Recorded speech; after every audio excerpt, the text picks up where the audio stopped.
Imagine this. They're right on the edge of a huge breakthrough, totally focused, pouring everything you have into something really profound. Yeah. But then, right when you're stretched thin, this little voice starts whispering doubts, you know, telling you to quit, maybe take an easier route, pointing out how tired you are. Mm. What actually happens when that deep, deep resolve meets that kind of cunning temptation head on? Well, that's the really powerful and honestly timeless scenario we're going to dig into today. Absolutely. And what's so interesting is this isn't some new self-help idea, is it? We're actually looking at this through an incredibly old text. That's right. It's called the Padhānasutta, and it basically chronicles this epic inner battle, a fight against, well, all the forces of temptation and distraction you can imagine. Our source for this is an excerpt from a classical Buddhist scripture. It's actually one of the earliest accounts we have of this kind of profound perseverance. Really amazing stuff. It truly is a moment of incredible mental strength. And our mission for this deep dive is to pull out the really surprising insights from this ancient struggle. We want to explore not just the story, what happened, but what it means for anyone, really, anyone facing their own Māra. Right, Māra being that sort of personification of all the internal roadblocks we hit. Exactly. When you're on the path to achieving something that really matters to you, it's kind of a shortcut, maybe, to understanding what mental fortitude actually looks like in action. And it feels incredibly relevant, doesn't it? Even thousands of years later, these themes just echo right into our own lives. So true. Okay, so let's unpack where this epic battle actually kicks off. Mm. We start with this individual who we later know as the Buddha. Mm. He's engaged in this really intense meditation. The setting is by the Naranyarja River, and the text says he's striving with resolve. The term is Padhānasutta. Yeah, powerful phrase. And he's dedicated to reaching the state called yogakkema, which is described as like ultimate peace and security, liberation from bondage. What's really striking there is the sheer level of commitment. I mean, this isn't just casual thinking or, a gentle reflection. Right. It's described as arduous, focused effort for something incredibly transformative. Mm-hmm. And yogakkema, it's not just comfort, like feeling okay for a bit. No.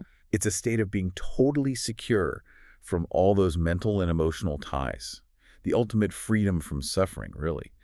So that sets the stage immediately for this incredibly high stakes, deeply personal internal fight. The stakes just couldn't be higher. You mentioned high stakes, and what's fascinating is that Māra, this ultimate tempter figure, he doesn't really wait around, does he? No, he shows up fast. Almost as soon as the meditator is, really focused, this figure Namuki, also known as Māra, the evil one, appears and tries to talk him out of it, and he attacks on a few different fronts. He does. First, he points out the meditator's physical state, which is clearly extreme.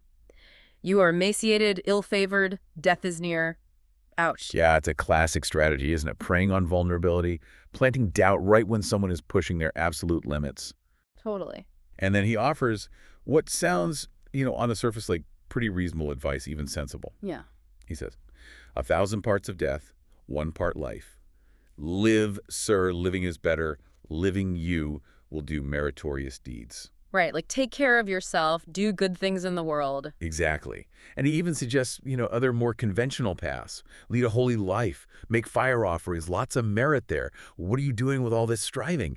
He basically frames the meditator's chosen path as difficult, hard to achieve, hard to overcome. And the immediate parallel for us, I think, is how often our own internal voices kind of mimic that exact script, right? Suggesting the easier way, the safer option, instead of the hard thing we're actually aiming for.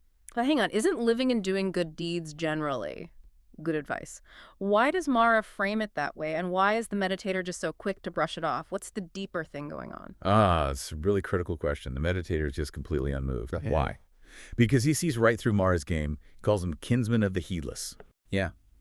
And his reply is super direct, almost dismissive. Even an atom of merit is of no use to me. To those for whom merit is useful, Māra should speak. Wow. So he's saying that's not even the currency I'm dealing in right now. Precisely. It's a crucial turning point. He rejects the whole foundation of Māra's offer. His goal goes way beyond just accumulating merit in the conventional sense. He's not looking for good karma for a better future life. Right. He's aiming for this radical liberation that steps outside that whole cycle. It really underlines how transformative yogakkema is meant to be. And then he just asserts his inner strength, flat out. Faith exists. Also, energy and wisdom exist in me. So it's not like he's rejecting goodness. He's rejecting anything that falls short of this ultimate transformative freedom he's seeking. Exactly. And then he describes this really powerful and kind of surprising process where his intense physical effort actually sharpens his mind. Yes, this part is fascinating. He says something like, "Even the currents of rivers, this wind would dry them. What then of my blood not drying up when I am so resolute?" And then, "As blood dries, bile and phlegm also dry. As flesh wastes away, the mind becomes clearer. Mindfulness and wisdom and concentration become firmer." That seems backwards, doesn't it? It absolutely does from our usual perspective. Yeah. It shows this profound, almost paradoxical link between the physical and the mental. It's not about hurting oneself, but about how intense discipline strips away the usual distractions. Ah, okay. This extreme physical rigor, paradoxically, leads to this heightened mental clarity and focus. And this intense effort leads to this profound detachment. He says, "My mind has no longing for sensual pleasures. See the purity of a being." And that purity, that resolve, it just seems to provoke Māra even more, right? It really does. It's like a red flag to Māra. So Mara's initial attempt fails. He's undeterred. And then he unleashes his real army. Yes, the troops arrive. But it's not a literal army. It's this list of really challenging inner states personified as his troops coming to attack. Mm-hmm. Okay, so let's see. First, there are sensual pleasures, then discontent, arati. Third is hunger and thirst, kupipasa. Right, the basics. Fourth, craving, tencha. Fifth, sloth and torpor, that heavy, dull feeling, tinamidha. Sixth is fear, hiru. Seventh, doubt, vichikiccha. Doubt is a big one. Huge.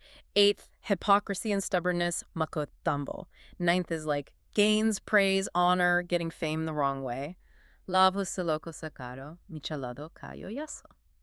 And finally, number 10, puffing yourself up and putting others down. You see, tanasamokase pare kavajanati. Quite a list. It really is. And what's so insightful here is how these abstract psychological things are made into tangible forces. It's not just, a random list of bad habits. Yeah. It's a timeless, incredibly precise psychological map of how our own minds tend to sabotage deep focus and purpose. Yeah. And the key insight, I think, is seeing these not as external attacks, but as internal strategies. Yeah. Strategies we can actually learn to recognize and disarm once we can name them. Like knowing the enemy within. Exactly.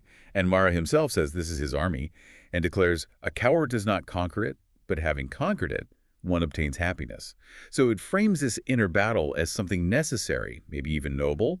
You have to go through it to get true happiness and freedom. It's just part of the path toward any significant goal. And the meditator's reaction to this pretty terrifying internal army, it's just absolute commitment, isn't it? Utterly unyielding. He proclaims, "Shame on life here. Death in battle is better for me than living defeated." Wow. That's intense. It really is. And he also points out that some other spiritual seekers, ascetics and Brahmins, they do not know the path by which the good go, suggesting maybe their usual ways don't grasp this deeper fight. Right. And that declaration, while holding the muja grass, which is this symbol of unwavering determination, it just highlights this profound, almost spiritual level of resolve. It's not about wanting to physically die. No, it's symbolic. It's a total refusal to surrender to internal defeat, a commitment to conquer these inner forces no matter what.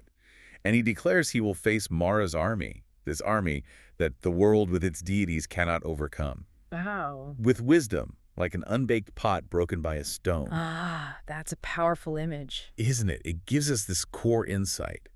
Wisdom isn't just another force, it's the superior shattering force against Māra's kind of raw, unrefined power. It's about breaking through with insight, not just gritting your teeth. It's a fundamental shift in how you see things. So what does this all mean for us then? How does it end? The story concludes with Māra basically giving up, right? Right, he's defeated. He complains, 7 years I followed the Blessed One, step by step. But I found no opening in the mindful, fully enlightened one. 7 years. Wow, persistence on both sides. Definitely. And he uses this great analogy, like a crow circled a fat-colored stone. Finding no taste there, the crow flew away from it. He says, like a crow attacking a rock, so we would make Gautama weary. But they couldn't. The crow analogy, yeah, that perfectly captures Māra's frustration, doesn't it? His total failure to find any weak spot, any crack in that resolve. Exactly. And then symbolically, the text says Māra's lute slipped from his arm, showing his power is broken, and poof, he vanishes. And the meditator, now enlightened, what does he say next? He declares his path forward. Having brought my resolve under control and mindfulness well established, I shall wander from country to country, training disciples widely. They, heedful and resolute, will go against your will, Mara's will, to where they will not sorrow. Ah, so the victory isn't just personal. Not at all. And that's a key takeaway. Overcoming these huge internal challenges doesn't just lead to your own liberation. It actually empowers you to help guide others toward that same freedom from sorrow. It's like the ultimate paying it forward, from personal victory to benefiting everyone. So the Padhānasutta, it's really not just some ancient story. It feels more like a timeless guide for navigating the very real internal battles, the Māras, that we all face. It shows that real strength that comes from inside, cultivated through, well, the text says faith, energy, and wisdom. And what's really insightful, I think, is that Mara's army, that list of obstacles, it isn't just ancient history. It's that incredibly accurate psychological map of how our minds can get in our own way, even today. Right. And the insight is recognizing them not as invaders, but as internal patterns, patterns you can learn to work with, maybe even disarm, once you see them clearly. So the question it leaves you with is, when you're pushing towards your own yoga-kama, whatever that deep goal or state of peace is for you, which part of Mara's army tends to show up? Yeah, which one is your usual visitor? Is it the doubt, the craving, the laziness, the fear? Exactly. So maybe the next time you feel that whisper of doubt or that pull towards just being comfortable, or maybe the sting of ego threatening to derail your deepest efforts, just consider, which one of Mara's generals are you actually facing right now? And maybe more importantly, what specific wisdom, what insight will be your best weapon against that particular inner adversary?